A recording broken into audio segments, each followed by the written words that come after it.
Jurassic Island, premier parc dédié aux dinosaures de toute la Caraïbe.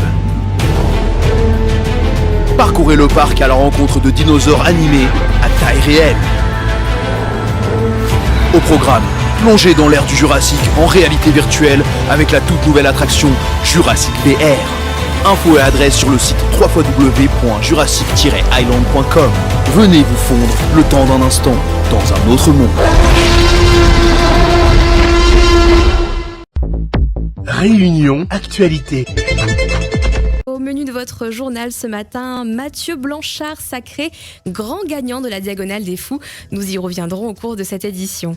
Des coupures d'électricité sur toute l'île, vous entendrez le coup de gueule d'un restaurateur.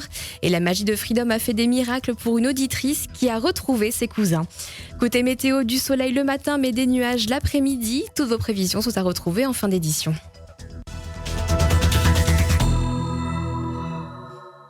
Et le grand gagnant du Grand Raid cette année, c'est Mathieu Blanchard. Après 23h25, il remporte la Diagonale des Fous 2024. Pour sa première participation, l'ancien candidat de Koh-Lanta est rentré dans la cour des plus grands. Écoutez. Il n'y a que des trucs impressionnants aujourd'hui, c'était absolument pas prévu que je gagne la course au vu de la préparation que j'avais fait en amont. Et le temps, j'avoue que je l'ai pas regardé parce que j'avais pas de temps de passage, je sais même pas quel temps j'ai fait. Le temps c'est pas très important, c'est surtout l'expérience que j'ai vécue qui était vraiment incroyable. Et puis ce que j'aime vraiment, et c'est important de le dire, c'est l'authenticité. Les gens sortent de chez eux avec le cœur pour encourager les raiders. Mais là on sent vraiment de l'engouement et de la passion autour de cette course et c'est vraiment passionnant parce que on dirait presque que c'est jour férié quand il y a la course et je trouve ça fabuleux. Dans notre monde où tout devient très numérique, c'est vraiment des courses qui sont tangibles et humaines et ça j'aime énormément. Le passage dans Mafat, ça a été vraiment très difficile, d'autant plus que c'est là que j'avais retrouvé Jean-Philippe Tchoumi et où on s'est livré une belle compétition qui fait que ça a rendu Mafat encore plus difficile. Un reportage signé Frédéric Rustan et vous pouvez retrouver la vidéo de son arrivée sur notre site freedom.fr. Valérie de Freedom était en direct après l'arrivée de Mathieu Blanchard, le grand gagnant du Grand Raid, et vous avez pu vivre ce passage depuis le stade de la Redoute hier. Merci la Redoute, merci Saint-Denis, merci la Réunion. Vous m'entendez dire pardon aux gens, c'est le direct qui fait ça. Je quitte la foule pour pouvoir éventuellement vous entendre. Ça a été une très belle arrivée. Maintenant, il va falloir accueillir le deuxième, Jean-Philippe Tchoumi, qui je pense ne va pas tarder. Il est dans la descente du Colorado. On le voit sur le grand écran du stade de la Redoute. Afin que je puisse quitter la foule tranquillement, je vous rends l'antenne et je vous refais un point quand je suis un petit peu plus au calme. Les aléas du direct et on retrouvera Valérie plus tard aujourd'hui. Chaque année, nous suivons vos coureurs favoris et c'est bien sûr la tradition du Radio Dossard. Vous étiez nombreux à suivre vos amis, votre famille, vos connaissances au 99 14 00. Florilège vous appelle à l'antenne. 18,79. 18,79. C'est mon kiné. Ah, t'es bon kiné là, les bandés, madame. Vous connaissez combien il est? Ah ben moi, bien lu domaine Guidotte hier, on dirait que t'es frais. Foncé en montant. Il était dans les 50 premiers. La Lille est santé, Taïbit, les 44e, madame. Voilà, je téléphone pour le 221-29. C'est mon neveu. Laurette Steven Martin. Voilà, c'est le petit-enfant de Astrée Péchéa. Ça avait 102 ans, là. Mais non! Oui! En tout cas, il est bien parti à 739e. C'est Mauricien 91, j'appelle sur le dossard 3144. 3144. C'est Yasmine qui porte ce dossard-là. 1065e. Et vous pouvez nous appeler tout au long de la journée et même du week-end au 99 14 00 pour Radio Dossard. Notre correspondant Mathias Ramsamy nous appelait hier en pleurs. La décision est tombée, les médecins ne lui laissaient pas reprendre la course et c'est la mort dans l'âme qu'il a dû jeter l'éponge. Bobby. Oui, Mathias. Aïe, aïe, aïe. Aïe, aïe, aïe. La décision est tombée. Les médecins ont préféré m'arrêter. Ils m'ont enlevé mon dossard. En fait, c'est une rupture de tendon qui fait une... En fait, l'œdème, c'est dû à le sang qui est en train de couler dans mon mollet. Et en fait, il m'a dit, parce que je voulais pas arrêter, et du coup, il m'a dit, allez-y, vous ne pourrez plus courir parce que vous aurez toujours une cicatrice qui ne sera jamais cicatrisée. Et après, je lui ai demandé un deuxième avis médical. Et il a vu un médecin urgentiste qui a été catégorique. C'est une rupture du tennis leg. Ça arrive, Bobby, ça me fait penser que c'est comme ça, c'est pas autrement. Et puis, il faut s'y faire. Et puis, en tout cas, je continuerai de me battre pour des causes nobles. Je sais que vous avez été nombreux à m'encourager. Je vous fais un gros merci. Je sais que mes collègues sont aussi déçus. Mais je vous dis, ne soyez pas trop déçus parce que je reviendrai. Et pour rappel, Mathias courait pour les enfants atteints du cancer. Nous lui souhaitons un bon repos. Le papa de Mathias nous appelait peu après pour exprimer sa tristesse également. Il l'a accompagné hier matin pour lui parler il lui avait parlé de sa douleur. Et c'est très peiné pour son fils qui réagissait à l'antenne. Et puis ce matin, il finit de donner depuis hier. Et ce matin, on était avec lui, marabout. Il avait dit à moi qu'il y a une douleur au mollet. Moi, il me dit, allez pas vite, prends le temps, allez doucement. Non, mais il était en forme, même comment bien parce que on a fait 5 km comme matin pour aller rejoindre Ali et il était en forme, même il me dit, il avait dit à moi, le papa a dit, moi, j'ai une douleur au mollet. Et moi, il me dit, allez doucement, pas bien, parce que ça, il rentre premier. Pour rentrer à pas dernier, prends le temps. J'ai le temps. L'objectif, c'est d'arriver à la route d'août. Et là, il vient d'entendre, il a abandonné, mais il fait chaud au cœur. Et c'était un grand raid difficile pour Mathias, mais on lui dit à l'année prochaine. Une circulation très compliquée hier. Le grand raid attire beaucoup de monde, mais malheureusement, certains ne pensent pas aux gens qui travaillent. Cet auditeur nous appelait excédé. C'était le chaos sur la route. Écoutez son coup de gueule.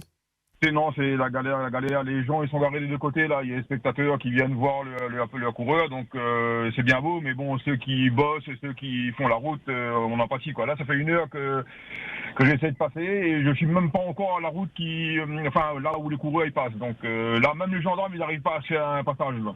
Non, parce que là, quand il y a un gros fourgon, un gros camion qui passe, comme il y a des véhicules de deux côtés, ça passe pas, on est obligé d'attendre. Là, je vous dis, moi, ça fait 1 heure que je suis dans l'embouteillage, quoi. Ça fait 1 heure et je fais à tout casser 500 mètres, quoi. Là, la journée, ça va être compliqué ici. Hein. Si les gens ils sont garés comme d'un seul côté, ça va. Mais là, c'est pas possible de passer, quoi. C'est vraiment, c'est bloqué, quoi. Et faites le point sur la route avec nous au 41 51 51, le service radio-guidage. Ce restaurateur nous appelait pour savoir pourquoi il y a eu des coupures d'électricité hier, alors qu'on lui a appris la cause. C'est très préjudiciable pour lui en tant que professionnel de la restauration. La conjoncture est déjà difficile et pour lui, chaque euro compte. Écoutez. Je voulais un petit renseignement concernant les coupures de courant d'EDF, s'il vous plaît. Je voulais savoir si c'est un problème technique ou une grève, ou c'est un gros problème technique ou pas. Mais je suis professionnel. Quand vous êtes professionnel, vous êtes dans la restauration, c'est compliqué. Donc, eux, ils portent pas préjudice à EDF, ils portent préjudice à la population.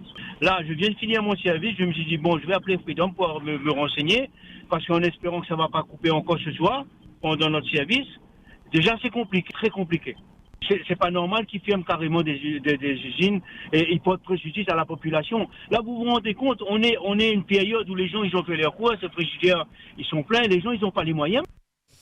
EDF dépendant d'Albioma, voilà ce qu'exposait cet auditeur. En France, les centrales appartiennent à EDF, alors qu'à La Réunion, Albioma est privé. Il aborde également la consommation élevée des voitures électriques à La Réunion qui, selon lui, n'auraient jamais dû être vendues sur le territoire. Tant que l'EDF aura à biomasse, c'est pas quoi, là, les usines à charbon qui fonctionnent pour lui, ce sera comme ça, c'est des sociétés privées, ils en ont rien à foutre d'EDF. EDF sera pris. EDF dépend d'Albioma. Et si Albioma est en grève, EDF n'a pas d'électricité. C'est pas comme en France. Tous les usines nucléaires, les centrales nucléaires appartiennent à EDF. Et c'est autre chose, c'est autrement. Quelque chose d'inacceptable à La Réunion, il n'y aurait jamais dû avoir de vente de voitures électriques à La Réunion. Il n'y aurait jamais dû avoir ces voitures en vente à La Réunion. Que c'est un bouffet d'électricité, c'est des bouffées d'électricité qui empêchent déjà la fourniture d'électricité aux maisons.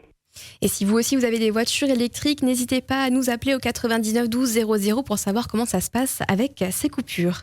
Fabien Fauchard, secrétaire général d'EDF à La Réunion, faisait le point avec nous sur la grève d'Albioma et les délestages encore en cours. Il nous faisait le point hier après-midi. Écoutez. Donc il nous manque 6 moteurs majeurs sur les 2 centrales donc de Saint-Louis, donc du Gol et de Bois-Rouge. Donc, pour pouvoir pallier l'absence de ces 2 centrales, EDF a démarré tous ces moteurs, tous ces moyens de production, dans toute ligne. Cet exercice de délestage tournant qu'on n'aime pas du tout, parce que c'est évidemment pas notre métier, mais il est là pour préserver l'équilibre du réseau. Il va durer jusqu'à à peu près 23 heures. Et tout dépend, évidemment, de la consommation aussi qui est demandée par les clients, parce que c'est cet équilibre-là qu'on doit garantir en permanence. Et des coupures sont encore à prévoir tout au long du week-end. Et si vous avez des coupures, n'hésitez pas à nous appeler au 99 12 00. Hier, vers 12h30, c'est une bonne nouvelle pour cet habitant de Mafate. Il nous appelait soulagé puisque l'hélico était autorisé à reprendre les vols pour livrer les Mafatais. Seule la météo était incertaine, mais écoutez son soulagement. Mais là, on a une bonne nouvelle. Là, l'hélico va recommencer à travailler. Là, la météo, ça commence à basse. L'hélico va pouvoir travailler ce qu'il y a ce soir ou pas. Parce que là, la météo, ça commence à dégrader aussi. Il a pris du temps quand même pour l'hélico, dans le droit pour l'hélico travailler, quoi. C'est dommage, hein.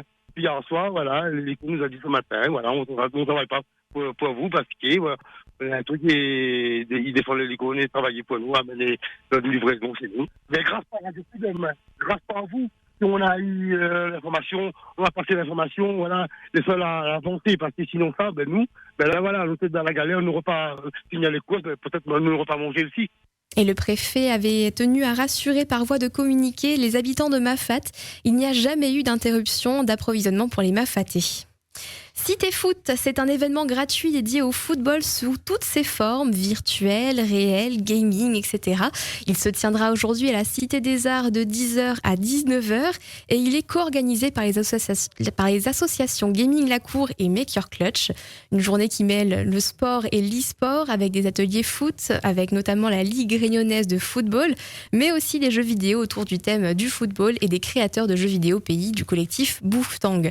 Qu'on soit fan de ballon rond, adepte de jeux vidéo, parent de gamers ou juste à la recherche d'un moment convivial à partager entre amis ou en famille, chacun trouvera son bonheur. Il y aura également un grand tournoi de jeux vidéo sur le jeu EA FC 25 qui sera commenté en direct sur place par Alban et son équipe, retransmis sur Radio Freedom. Et la magie Freedom, pour conclure ce journal, elle retrouve ses cousins grâce à Freedom. Un appel aurait suffi pour qu'elle retrouve tous ses cousins perdus de vue. Elle passait l'appel le 9 octobre sur notre antenne et le jour même, sa tante l'a contactée. Résidente en métropole, elle a été invitée dans la foulée à les retrouver lors d'un prochain voyage. C'est une belle histoire, écoutez. Je me permets de vous appeler car je vous ai eu le 9 octobre.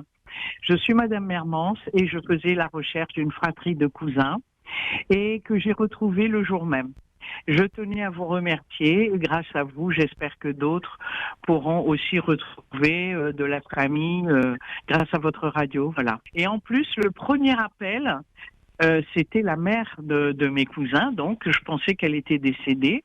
Et puis finalement, elle est toujours vivante.